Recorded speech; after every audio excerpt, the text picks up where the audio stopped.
Karon dayon. Testingan din na to ang kaning moringa powder.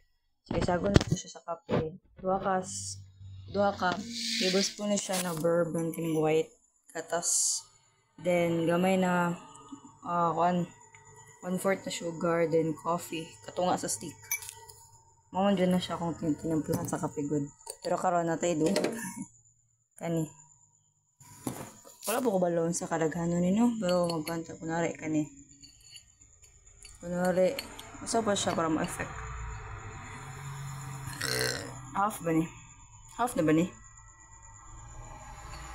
Ganun nagsagol eh.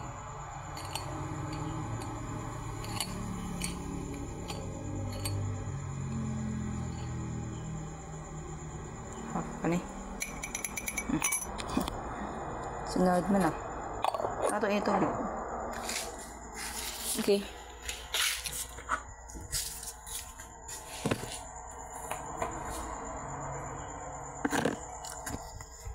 Tara.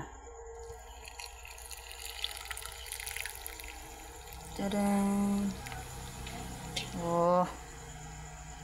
Sado siya na ko ang sa kalasa nino. Nami yun tayo.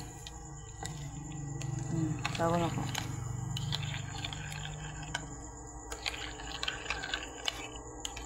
Kaya mukon kaya ang madaog kaya ang nutrient sa kamunggay compared sa kaning kape.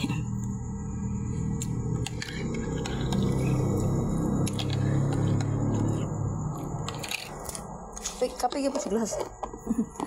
Pero nanay marag mo masangit sa kong din.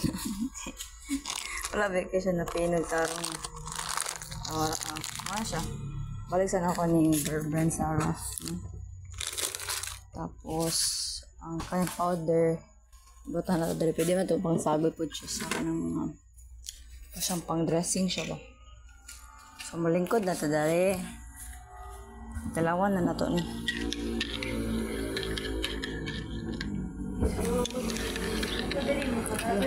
Makadalo ni pero kung gugo.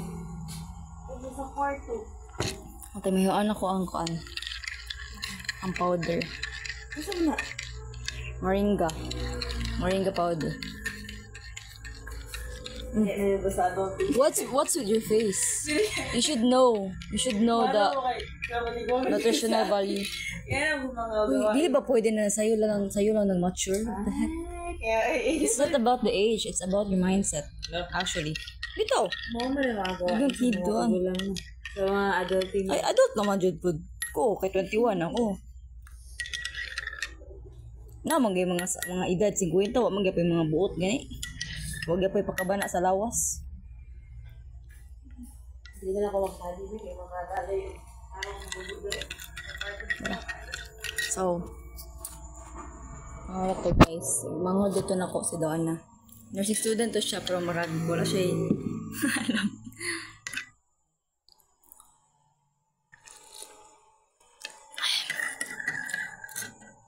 Actually, kaya nadungagan yung lami kay syempre ang iyang ang powder niya kay marag nakuha naman siya. Nakatila na kong matcha one time. Nakasag matcha ang rasa. Pero init yan eh. Lamig ko siya. Pamis. Pero mas dagan lang na akong kape kaya sa one powder sa moringa powder. So yeah.